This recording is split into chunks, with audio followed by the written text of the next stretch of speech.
నమస్కారం, నా పేరు రాజేశ్వరి. నేటి సిటీ న్యూస్కు స్వాగతం. చెన్నూరు నియోజకవర్గంలో కురిసిన అకాల వర్షం రైతన్నలను కంటతడి పెట్టించింది. పలు మండలాలలో వరి ధాన్యం తడిసి ముద్దయింది. వర్షం నుండి ధాన్యాన్ని కాపాడుకోవడానికి అన్నదాతలు నానా ఇబ్బందులు పడ్డారు. చెన్నూరు, భీమారం, జైపూర్, కోటపల్లి మండలాల్లో అకాల వర్షం బీభత్సం సృష్టించింది. అకాల వర్షానికి పలు వడ్ల కొనుగోలు సెంటర్లలో ఆరబెట్టిన వరి ధాన్యం తడిసి ముద్దయింది. ధాన్యం తడిసి భారీగా నష్టం వాటిల్లడంతో రైతులు తీవ్ర ఆవేదన వ్యక్తం చేశారు. పంట పండించడం ఒక ఎత్తు అయితే ఆ పంటను అమ్ముకోవడం మరొక ఎత్తు అవుతుందని రైతులు వాపోయారు. వాతావరణ మార్పుల వల్ల, అకాల వర్షాల వల్ల తీవ్ర ఇబ్బందులు ఎదుర్కొంటున్నామని రైతులు ఆవేదన చెందారు. మరోవైపు మిల్లర్ల అక్రమాలకు అడ్డుకట్ట వేయడంలో ప్రభుత్వ అధికారులు నిర్లక్ష్యంగా వ్యవహరిస్తున్నారని రైతులు మండిపడ్డారు. 40 కిలోల బస్తకు 2.5తోని పెచ్చు పెడితే ఇప్పటికి దిగాక 6 రోజులు అవుతుంది లారీ. అయితే 5 కిలోలు అయితే దించుకుంటాం, లేకుంటే దించుకోమని చెప్పి రైస్ మిల్లర్లు మాట్లాడుతాను. దాని మీదకి వెళ్ళి వర్షాలు పడుతోని మా వడ్లన్నీ బురదలో పోయేందుకు తయారైంది. మీరు ఫస్ట్ ఒకవేళ యాక్షన్ తీసుకుంటే మిల్లర్లతోని కొనిపించేటట్టు యాక్షన్ తీసుకోవాలి. లేకుంటే మాత్రం రైతులు నష్టపోయే పరిస్థితికి ఉన్నాయి. 40 కిలోల 500 జోకాలి. 40 కిలోల 500 జోకాలి. 42 500 జోకితే ఇంకా ఇదే కాదు, మాకు 5 కిలోలు పెట్టి ఉంటేనే మేము దించుకుంటామని 6 రోజులు వెయిటింగ్ చేసింది. ఇప్పుడు లారీ 2 ఇప్పటికి దిగుమతి కాలేదు. ఇక దాని మీదకి వెళ్ళి ఇక ఇట్లయినా రైతులు ఉన్నాం. ఇక ఎంతైనా ఇచ్చుతుడానే కాడికే తయారై ఉన్నాయి. ఈ బురదలో పోయే బదులు ఎటో ఒదికి పోతుంది అనే కాడికి ఉన్నాం. ఆ రైతులు నష్టపోయే పరిస్థితి. అది రైస్ మిల్లర్లు చేయబట్టి రైతులకు ఎలాంటి అది లేదు. ఎక్కువ కటింగ్లు పెట్టి దించుకుంటాను. ఇంతకుముందు ఎట్లుండే అంటే ఈ వడ్లను తూర్పాల పడితే పట్టకుంటే 1 కిలోని మునుపు తీసుకున్నారు. అది అంతలోనే నడిచింది. ఈసారి మాత్రం అది కాకుండా అదనంగా ఇంకో 2 కిలోలు అడుగుతున్నారు. అధికారులను కూడా అడిగితే వాళ్ళు ఏమంటున్నారట కదనంటే నాకేం తెలియదు ఈ విషయం. రైతు మిల్లర్లతోటి రైతులను మాట్లాడిమని సెంటర్ ఇన్ఛార్జీలతో అంటున్నారు. మాకు వెంటనే 41 తోటి మొత్తం బ్యాగులన్నీ తీసుకుపోయి వాళ్ళు ఏం చేసుకుంటారో తెలియదు. రైస్ మిల్లర్ల దగ్గర పెట్టుకుంటారో లేకపోతే వాళ్ళు గోదాములలో నింపుకుంటారో ఆ పని చేసి రైతులను కొంచెం తొందరగా ఈ కొనుగోలు కేంద్రాల నుంచి ఖాళీ చేయించే బాధ్యత అధికారులు. చెన్నూరు నియోజకవర్గంలో అకాల వర్షానికి దెబ్బతిన్న పంటలపై వెంటనే సర్వే చేయాలని ఎమ్మెల్యే గడ్డం వివేక్ వెంకటస్వామి అధికారులను ఆదేశించారు. రైతులు అధైర్యపడవద్దని, పంట నష్టపోయిన అన్నదాతలను ప్రభుత్వం ఆదుకుంటుందని అన్నారు. అకాల వర్షాలు అయినందువలన రైతులకు నష్టం కావడం జరిగింది. నేను డిస్ట్రిక్ట్ కలెక్టర్ గారికి ఇప్పుడే ఆదేశాలు ఇచ్చాను. సర్వే చేయండి, ఎక్కడైతే రైతులు నష్టపోయినారో, పంట నష్టపోయినారో అవన్నీ కూడా అసెస్మెంట్ చేయమని చెప్పి కలెక్టర్ గారికి ఆల్రెడీ చెప్పడం జరిగింది. వారు ఫీల్డ్లో ఆఫీసర్స్ని పంపించి ఎంత నష్టమైందో అని చెప్పి అసెస్మెంట్ చేస్తున్నారు. రైతులందరూ కూడా ఇదే కోరుతున్నారు, ఆందోళన పడకండి, రాష్ట్ర ప్రభుత్వం మీకు ఆదుకుంటుందని చెప్పి మీ అందరికీ భరోసా ఇస్తున్నాను. ఇప్పుడే కలెక్టర్ గారు మళ్ళొకసారి భరోసా ఇచ్చారు. ఎక్కడ కూడా నష్టపోకుండా చూసుకుంటాం సార్ అని చెప్పి చెప్పడం జరిగింది. సో రైతులందరూ కూడా కొద్దిగా ధైర్యంగా ఉండాలని చెప్పి. ఎస్ఎస్సి ఫలితాలలో CCC Naspur Oxford English medium పాఠశాల విద్యార్థులు ప్రభంజనం సృష్టించారు. ఉత్తమ ఫలితాలు సాధించిన విద్యార్థులను పాఠశాల నిర్వాహకులు అభినందించారు. ప్రభుత్వం ఇటీవల విడుదల చేసిన 10వ తరగతి పరీక్ష ఫలితాల్లో సిసిసి నస్పూర్ ఆక్స్ఫోర్డ్ పాఠశాల విద్యార్థులు ఉత్తమ ఫలితాలు సాధించారు. పాఠశాలలో మొత్తం 87 మంది విద్యార్థులకు గాను 44 మంది విద్యార్థులు 500కు పైగా మార్కులు సాధించి ఔరా అనిపించారు. 100% ఉత్తీర్ణత సాధించడంపై పాఠశాల correspondent father Jobin Joy, principal father Justin హర్షం వ్యక్తం చేశారు. ఈ ఫలితాల్లో శ్రీహిత అనే విద్యార్థికి 579 మార్కులు, నిత్యశ్రీకి 577 మార్కులు, అనుశ్రీ 570 మార్కులు సాధించినట్లు వారు తెలిపారు. విద్యార్థులు మంచి కోర్సులను ఎంచుకొని ఉన్నత విద్యను అభ్యసించాలని వారు కోరారు. తమ పాఠశాలలో క్రమశిక్షణతో కూడిన విద్యను అందిస్తున్నామని తెలిపారు. ఉత్తమ ఫలితాలకు ఆక్స్ఫోర్డ్ పాఠశాల కేర్ ఆఫ్ అడ్రస్ గా మారిందన్నారు. ఈ కార్యక్రమంలో పాఠశాల పిఈటి నర్సింహులు, విద్యార్థులు, వారి తల్లిదండ్రులు పాల్గొన్నారు. Myself Srita. I studied in Oxford School. I scored 579 out of 600. This is really a very good score. I'm really happy. I'm just living in my dream, and every teacher supported has backed us, and I really want to show my gratitude to them.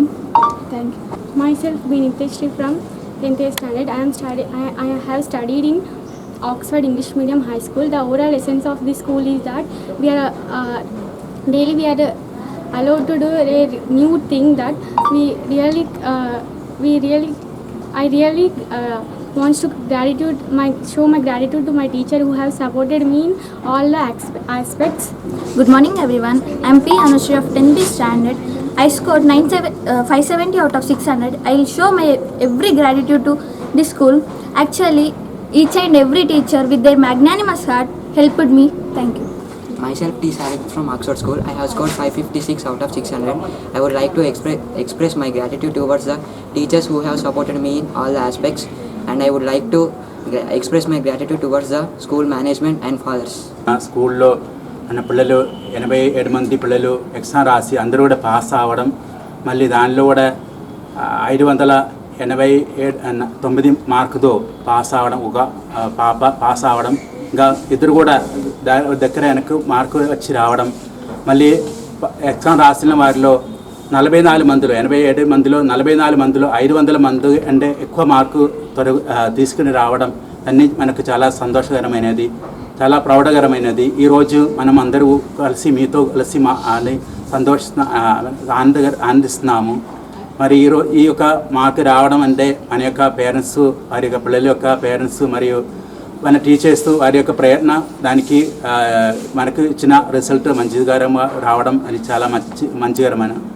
కాబట్టి అందరికీ కూడా ఒకసారి కృతజ్ఞత తెలియజేస్తూ మరియు వారిని అందరినీ అభినందిస్తూ నేను జమ్మూ కాశ్మీర్ ఘటనను నిరసిస్తూ ఈ నెల 3న నిర్వహించబోయే మంచిర్యాల పట్టణ బంద్కు బీఆర్ఎస్ పార్టీ సంపూర్ణ మద్దతు ప్రకటించింది.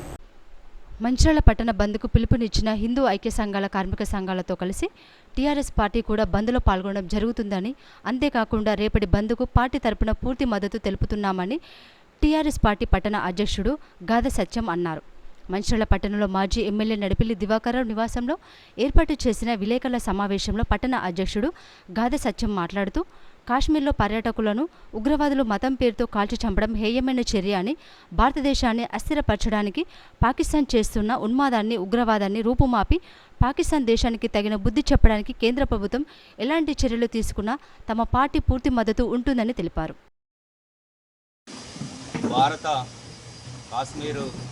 జమ్మూ కాశ్మీర్లో భారతదేశ పర్యాటకులు ఎవరైతే ఉన్నారో వారు పహల్గాం సందర్శిస్తున్నటువంటి సందర్భాలలో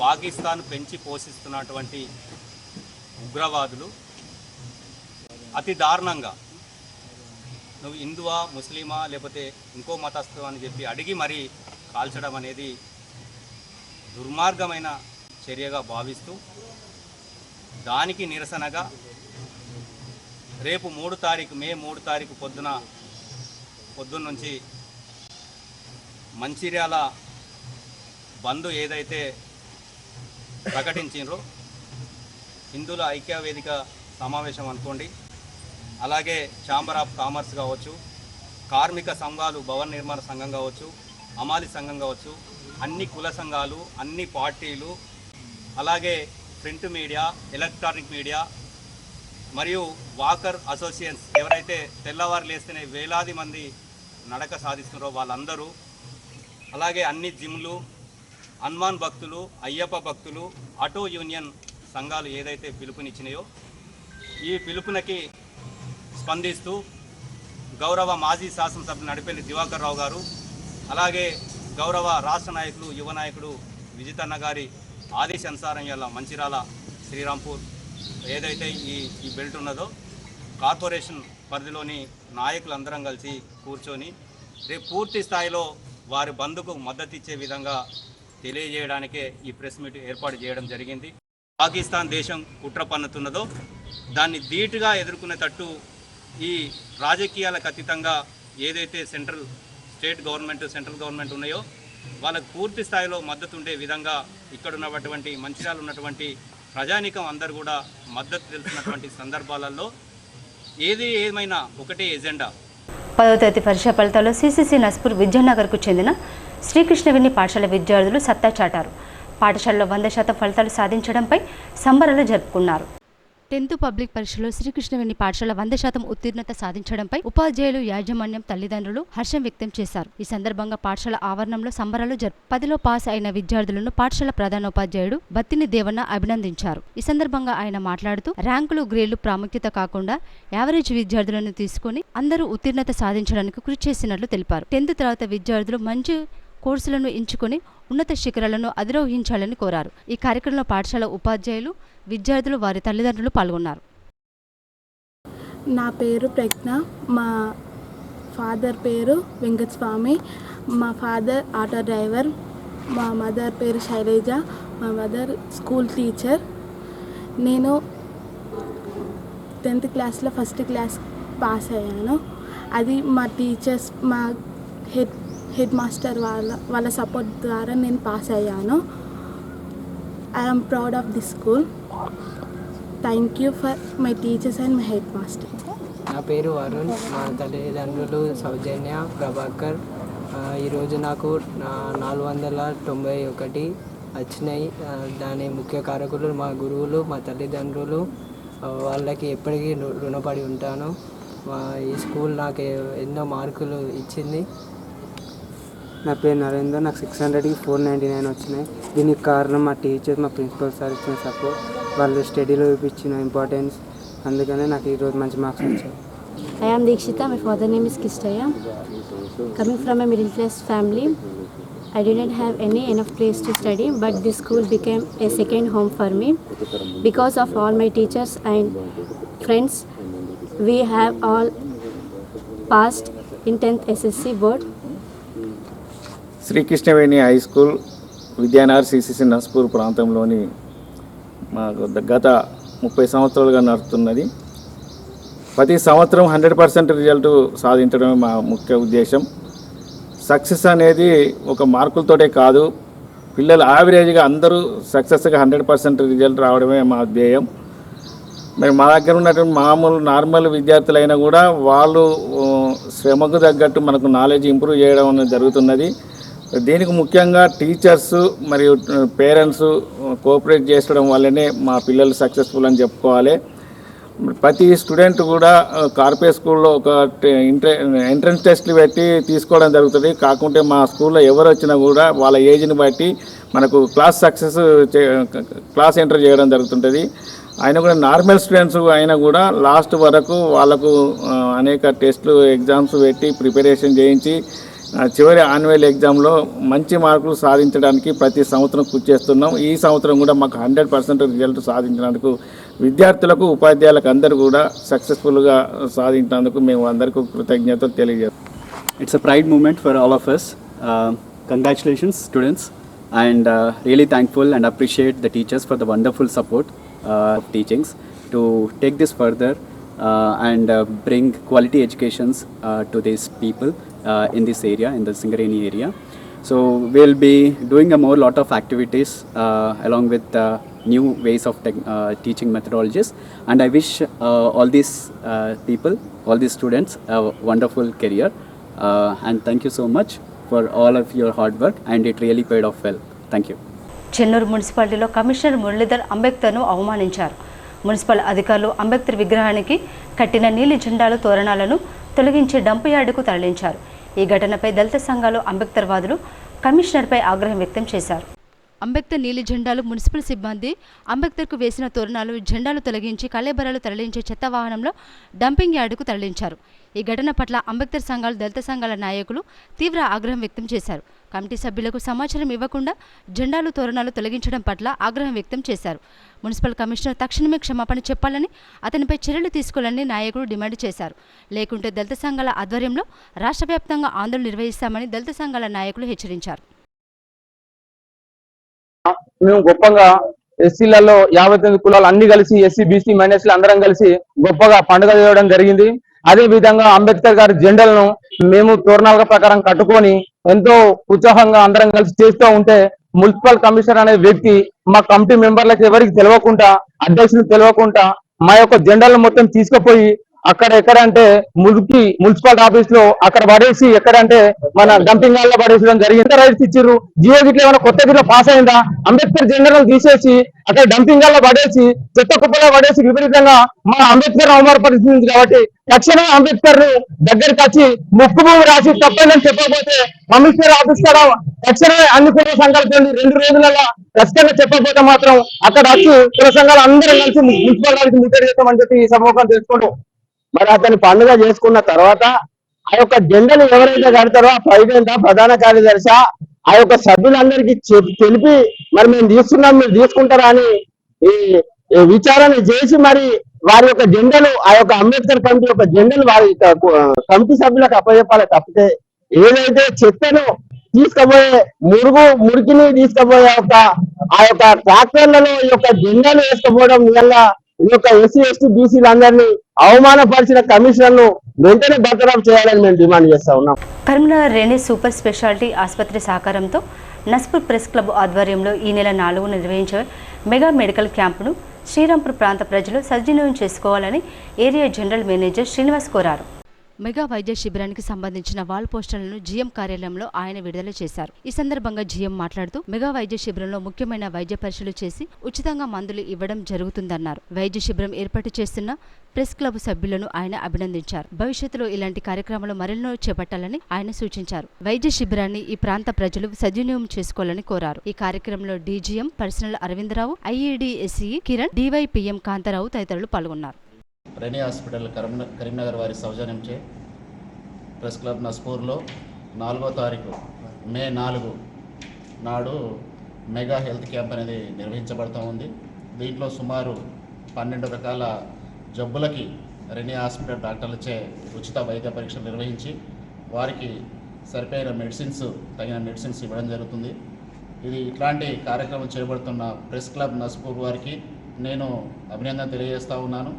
ఎందుకంటే సమాజంలో సేవ చేసే అవకాశము ఉన్న వాళ్ళందరూ ఇట్లాంటి పనులు చేసి మరి పౌరుల యొక్క ఆరోగ్యం పట్ల కానీ వారి అభివృద్ధి పట్ల కానీ మరి శ్రద్ధ చూపుతున్నందుకు ప్రెస్ క్లబ్ నస్పూర్ వారికి మరొక్కసారి నా హృదయపూర్వకమైన అభినందనలు తెలియజేస్తున్నాను. Thank you. అభివృద్ధిని చూసి ఓర్వలేకనే బీఆర్ఎస్ నాయకులు ప్రభుత్వంపై అసత్య ఆరోపణలు చేస్తున్నారని కాంగ్రెస్ పార్టీ నాయకులు పేర్కొన్నారు. రామకృష్ణపూర్ పార్టీ కార్యాలయంలో ఏర్పాటు చేసిన సమావేశంలో నాయకులు మాట్లాడారు. అర్హులైన నిరుపేదలకు సంక్షేమ పథకాలను అందించడానికి స్థానిక ఎమ్మెల్యే గడ్డం వివేక్ వెంకటస్వామి కృషి చేస్తున్నారని అన్నారు. డబుల్ బెడ్రూమ్ ఇండ్ల పంపిణీలో ఎలాంటి అవినీతికి తావు లేకుండా పారదర్శకంగా ఎంపిక జరుగుతుందని పేర్కొన్నారు. గత అసెంబ్లీ ఎన్నికల ముందు కాంగ్రెస్ పార్టీలో ఉన్నటువంటి ఈ ప్రాంత నాయకులు బీఆర్ఎస్ పార్టీలో చేరి ఇష్టారీతిన మాట్లాడడం హాస్యాస్పదమన్నారు. ఉచిత కరెంటు, తెల్ల రేషన్ కార్డులకు, సన్నబియ్యం, 500 రూపాయలకే వంట గ్యాస్, ఉచిత ఆర్టీసీ ప్రయాణం, రాజు యువ వికాసం కింద రుణాలు కల్పిస్తున్న రాష్ట్ర ప్రభుత్వంపై విమర్శలు చేస్తే ప్రజలే తగిన బుద్ధి చెప్తారని హితవు పలికారు. అసత్య ఆరోపణలు మాలి నియోజకవర్గంలో జరుగుతున్న అభివృద్ధిలో భాగస్వాములు కావాలని, ఎమ్మెల్యేపై అనుచిత వ్యాఖ్యలు చేస్తే సహించేది లేదని హెచ్చరించారు. ఈ ప్రాంత అభివృద్ధి మీద, ఈ ప్రాంత ప్రజల మీద దృష్టి సారించి వారికి సేవ చేయాల ఆకాంక్షతోని సుమారుగా వారి నేటి వరకు 515 రోజులు వాళ్ళు ఎమ్మెల్యే పదవిగా కొనసాగుతున్న 89 రోజులు అసెంబ్లీలో, అదేవిధంగా 270 రోజులు కాన్స్టిట్యున్సీలో, అదే కాకుండా 112 గ్రామ పంచాయతీలు ఉంటే 112 గ్రామ పంచాయతీలో సుమారు 1-2 సార్లు తిరగడం జరిగింది. అదే కాకుండా మున్సిపాలిటీలో ఉన్నటువంటి 82 వార్డులలో కూడా పూర్తి స్థాయిలో తిరగడం జరిగింది. అదే కాకుండా వారికి ఒకటే చెప్తున్నాం, ఇవాళ టీఆర్ఎస్ నాయకులకు, మా నాయకుడు ప్రజలకు అందుబాటులో లేడని వాళ్ళు చెప్తూ ప్రజలు మొబ్బెట్టే ప్రయత్నం చేశారు. ప్రజలందరూ చూస్తూ ఉన్నారు. మీరు మాట్లాడే విధానం తప్పు. ఎందుకంటే మా శాసనసభ్యులు ప్రతి వారం 4 రోజుల పాటు నిజవర్గంలో ప్రతి వార్డులో, ప్రతి కాలనీలో వాళ్ళ సమస్యల మీద స్థానికంగా ఉన్నటువంటి వార్డు మెంబర్ స్థాయి నుండి ఎమ్మెల్యే స్థాయి దాకా ఏ అవసరాలు ఉన్నాయని చెప్పేసి ప్రజల దగ్గరికి పోయి ఆ ప్రజల సమస్యలను పరిష్కరించే దిశగా ప్రయత్నం చేస్తూనే ఉన్నారు. అదే కాకుండా ముఖ్యంగా నేను చెప్పేది ఒకటే, ఇవాళ ఎన్నికల సమయం లోపల తూతూ మంత్రంగా శిలాపలకాలకు కొబ్బరికాయలు కొట్టినటువంటి గతంలో ఉన్నటువంటి ముఖ్యమంత్రి, అదేవిధంగా గతంలో ఉన్నటువంటి స్థానిక శాసనసభ్యులు కేవలం చెన్నూరు నియోజకవర్గంలో ₹1 ఇచ్చామని చెప్పేసి కాంట్రాక్టర్లను బెదిరించి, అధికారులను బెదిరించి శిలాపలకాలు పెట్టి కొబ్బరికాయలు కొట్టి తూతూ మంత్రం జరిపినప్పటి నుండి ఇప్పటివరకు ఎలాంటి ఫండ్స్ రాలే. చెన్నూరు నియోజకవర్గం నుండి ప్రజల చేత ఎన్నుకోబడ్డ ప్రజానాయకుడైనటువంటి వివేక్ వెంకటస్వామి గారు ఇలా గెలిచిన వెంటనే ప్రభుత్వ దృష్టికి సమస్యలు తీసుకుపోయి ఆ రోజు తెలంగాణ అర్బన్ డెవలప్మెంట్ కార్పొరేషన్ నుండి మీరు నిధులు తెస్తా చెప్పి కొబ్బరికాయలు కొట్టినటువంటి పనులు ఎక్కడికక్కడ ఆగిపోతే ఇలా వాళ్ళతో మాట్లాడి నిధులు తీసుకొచ్చి పనులను నడిపిస్తున్నాం. కానీ కాంగ్రెస్ ప్రభుత్వం వచ్చిన తర్వాత ఏవైతే పెండింగ్ పనులు ఉన్నాయో ఆ పెండింగ్ పనులన్నింటినీ కూడా పూర్తి చేయించి నిజమైన అర్హులు ఎవరైతే ఉన్నారో వారికి ఇవ్వాలనేటువంటి ఒక ఉద్దేశంతో గౌరవ ఎమ్మెల్యే గారు అధికారులను ఆదేశించడం జరిగింది. గతంలోనే అప్లికేషన్స్ అన్నీ కూడా బీఆర్ఎస్ ప్రభుత్వం లోపల అప్లికేషన్ తీసుకోవడం జరిగింది. వాటిని ఎంక్వైరీ కూడా ఆ తరుణం లోపలనే జరిగింది. స్క్రూటనైజ్ కూడా అదే టైం లోపల జరిగింది. కానీ అవి శిథిలావస్థకు చేరుకుంటున్నాయి అని చెప్పేసి దుర్వినియోగం అవుతున్నాయి అనే కాంగ్రెస్ అగ్రనేత రాహుల్ గాంధీ ఒత్తిడితోనే కేంద్ర ప్రభుత్వం కులగణనను తీసుకురాబోతుందని కాంగ్రెస్ సేవాదళ రాష్ట్ర ప్రధాన కార్యదర్శి డాక్టర్ నీలకంఠేశ్వరరావు పేర్కొన్నారు. మంచిర్యాల పట్టణంలో ఏర్పాటు చేసిన విలేకరుల సమావేశంలో ఆయన మాట్లాడుతూ దేశంలో మొట్టమొదటిసారిగా తెలంగాణ రాష్ట్రంలో రాహుల్ గాంధీ ఆదేశాల మేరకు కులగణన చేపట్టి పూర్తి చేయడం జరిగిందని, ఇకపై రిజర్వేషన్లు ప్రకటించడమే తరువాయి అనే తరుణంలో కేంద్ర ప్రభుత్వం పార్లమెంటు ఎన్నికలను దృష్టిలో ఉంచుకొని ప్రజల మన్నన కోసం దేశవ్యాప్తంగా జనగణనతోనే కులగణన కూడా చేపట్టడం జరుగుతుందని కేంద్ర కేబినెట్ ద్వారా ఆమోదించారని అన్నారు. ఏదేమైనప్పటికీ నిష్పక్షపాతంగా తెలంగాణ రాష్ట్రంలో నిర్వహించిన కులగణన కార్యక్రమాన్ని పరిగణలోకి తీసుకోవాలని ఆయన తెలిపారు. ఏం చెప్పారండి వాగ్దానము? మేము కులగణన చేస్తాము, మేము జరిపి తీరుతామని చెప్పారు. ఎవరు? రాజ్నాథ్ సింగ్ పార్లమెంట్ సాక్షిగా మాట్లాడటం జరిగింది. మరి ఏం చేసిన తర్వాత ఎప్పుడైతే రాహుల్ గాంధీ గారి మొదలుపెట్టిందో జోడో యాత్ర తర్వాత మరి దాని సంగతి తీసుకొస్తే వాళ్ళ ఆఖరికి ఎంత దిగజారిపోయిందంటే ఆఖరికి సుప్రీంకోర్టు కూడా ఎఫిడేవిట్ ఇచ్చింది, మేము కులగణన చేయలేము, మాకు చేత కాదు. మరి మేము అడుగుతున్నాం, మరి ఆ మాట అన్నప్పుడు నీకు పరిపాలన చేసే దక్షత ఎక్కడ ఉందని? నీకు పరిపాలన మానుకోవాలి. నువ్వు కేవలం ఒక భారతదేశంలో 1931లో బ్రిటిష్ వాడు చేసింది గాడిదల మీద గుర్రాల మీద మనుషులతోని వెళ్ళి అడవులు కొండల మీద వెళ్ళి ఎక్కడెక్కడ ఏ కొండల్లో ఏ గ్రామంలో ఉన్నారని కులంతో సహా సర్వే చేసినప్పుడు మరి నువ్వు ఇంత టెక్నాలజీ వచ్చిన తర్వాత ఎందుకు చేయలేకపోయినావు? అంటే నీ మనసు అటువంటిది. మీ బుద్ధి అంతా కూడా ఆర్యన్ బుద్ధి. ఈ దేశంలో ఉన్న ద్రావిడ సంస్కృతిని మొత్తం సర్వనాశనం చేసింది మీరంతా. కులాలను పట్టుకొచ్చింది మీరే. ఈ దేశంలో ప్రజలు ఎంతో హాయిగా బతుకున్న వాళ్ళని కులాలను పట్టుకొచ్చి చెడగొట్టేయడం మీరే. ఈ రోజున మీకు కనీసం ఇంత విశ్వాసం కూడా లేదు. ప్రజలు మీకు అధికారం ఇచ్చిన తర్వాత కూడా ఇలా బీసీ గణనని చేయలేకపోతున్నారంటే మీ మనసులో ఎంత వికృత రూపమైన, ఎంత కుట్రపూరితమైన ఆలోచనలు ఉన్నాయో ప్రజలకు అందరికీ అర్థమైపోయింది. మరి రాహుల్ గాంధీ గారు దాన్ని యుద్ధ ప్రాతిపదికన తీసుకుని జోడో యాత్రలో అది ఒక అంశంగా పెట్టి పవర్లోకి రాగానే తెలంగాణ రాష్ట్రంలో మొదటిసారిగా ఇలా కులగణన 1930 తర్వాత చేయడం జరిగింది. మరి దానికి చట్టం చేయాలని చెప్పేసి దాన్ని ప్రతిపాదించారు. ఆ చట్టం కోసం అని చెప్పేసి కేంద్ర ప్రభుత్వానికి పంపించడం జరిగింది. ఆ కేంద్ర ప్రభుత్వం పంపిస్తున్న ఉద్దేశంతో మరి నిజంగా మీకు సిద్ధశుద్ధి ఉంటే, బీసీల మీద సిద్ధత ఉంటే దాన్ని చట్టం చేయండి. సిద్దిపేట జిల్లా గజ్వేల్ నియోజకవర్గం మనోహరాబాద్ మండలం వెంకటాపురం అగ్రహారం గ్రామంలో ముద్రాజ్ సంఘం ఆధ్వర్యంలో పెద్దమ్మ తల్లి విగ్రహ ప్రతిష్టాపన మహోత్సవాన్ని వైభవంగా నిర్వహించారు.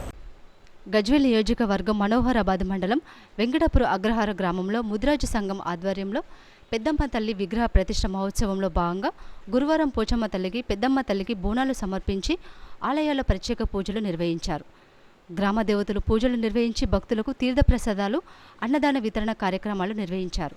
ఈ సందర్భంగా గ్రామ ముద్రాజ్ సంఘం నాయకులు మాట్లాడుతూ అమ్మ దయ ఉంటే అంతా మంచి జరుగుతుందని గ్రామ దేవతలకు పూజలు నిర్వహించి నూతనంగా నిర్మించిన పెద్దమ్మ తల్లి ఆలయంలో పెద్దమ్మ తల్లి విగ్రహ ప్రతిష్ఠ మహోత్సవం వైభవంగా నిర్వహించడం జరిగిందని అన్నారు.